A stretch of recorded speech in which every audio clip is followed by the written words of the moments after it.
இந்த வீடியோ உங்களுக்கு பிடிச்சிருந்ததுன்னா லைக் பண்ணுங்கள். இதுவரைக்கும் அன்னை சமையல் சேனலை சப்ஸ்கிரைப் பண்ணலன்னா ரெட் கலர் சப்ஸ்கிரைப் பட்டனை கிளிக் பண்ணுங்கள். தேங்க்யூ. அன்பு நண்பர்களே, அனைவருக்கும் அன்னை சமையலின் அன்பான வணக்கங்கள். இன்றைக்கி அன்னை சமையலில் நம்ம பார்க்க போகிற ரெசிபி ரவா பொங்கல். வாங்க எப்படி செய்கிறதுன்னு பார்க்கலாம். முதல்ல 3/4 கப் பாசிப்பருப்பை நல்ல வாசனை வர வரைக்கும் வறுத்துக்கலாம்.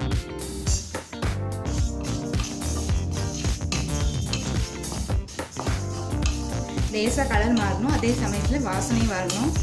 அது வரைக்கும் நல்லா வருங்க. இப்போ பாசிப்பருப்பு கலர் மாறி வாசனையும் வந்துடுச்சு. இதை ஆற வச்சு கழுவி குக்கரில் 2 விசில் போட்டு வேக வச்சு எடுத்து வச்சுக்கோங்க.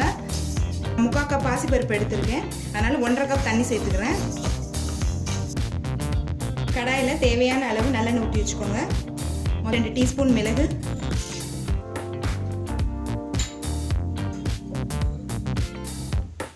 2 டீஸ்பூன் சீரகம்,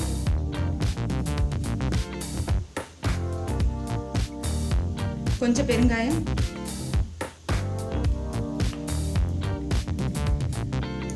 கொஞ்சம் கருவேப்பிலை,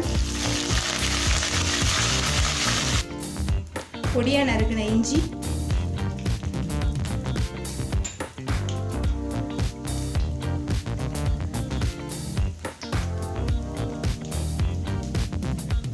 கொஞ்சம் முந்திரி.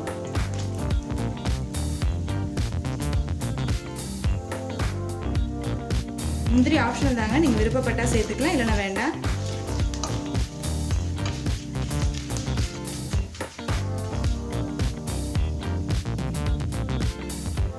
இப்போ முந்திரி லேசாக கலர் மாறிடுச்சு, நம்ம தண்ணி சேர்த்துக்கலாம்.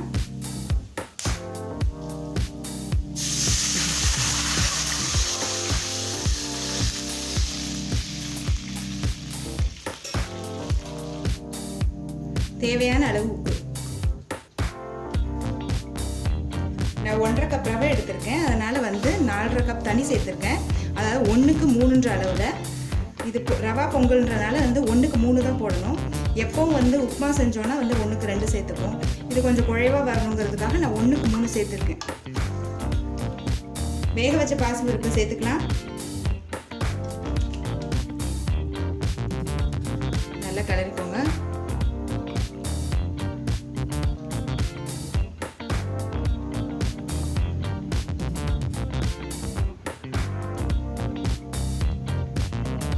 இப்போ தண்ணி கொதிக்க ஆரம்பிச்சிருச்சு, நம்ம ரவையை சேர்த்துக்கலாம்.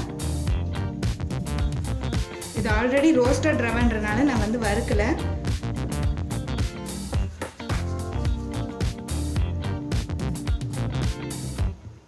கொஞ்சம் மீடியம் ஃப்ளேம்லேயே வச்சு கலருங்க.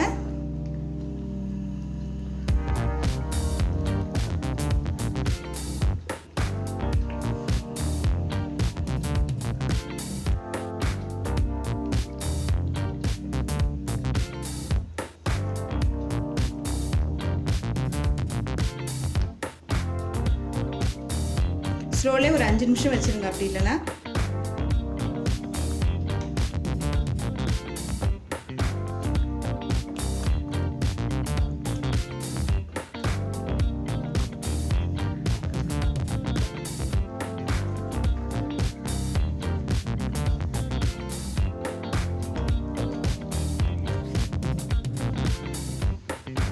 இப்போ இந்த ஸ்டேஜில் 2 டேபிள் ஸ்பூன் நெய் சேர்த்துக்கலாம்.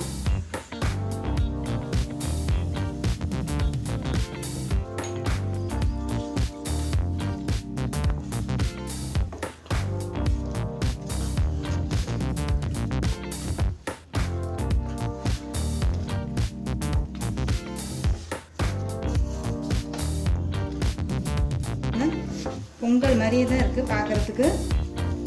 இப்போ ரவா பொங்கல் ரெடி ஆகிடுச்சுங்க, நம்ம சர்வ் பண்ணிக்கலாம். இப்போ சுவையான ரவா பொங்கல் ரெடி ஆகிடுச்சுங்க. ரெசிபியை ட்ரை பண்ணி பாருங்கள், கண்டிப்பாக உங்களுக்கே பிடிக்கும். ரெசிபி பிடிச்சிருந்ததுன்னா வீடியோவை லைக் பண்ணுங்கள், கமெண்ட் பண்ணுங்கள், ஷேர் பண்ணுங்கள். இது வரைக்கும் அன்னை சமையல் சேனலை சப்ஸ்கிரைப் பண்ணலன்னா சப்ஸ்கிரைப் பண்ணுங்கள். தேங்க்யூ.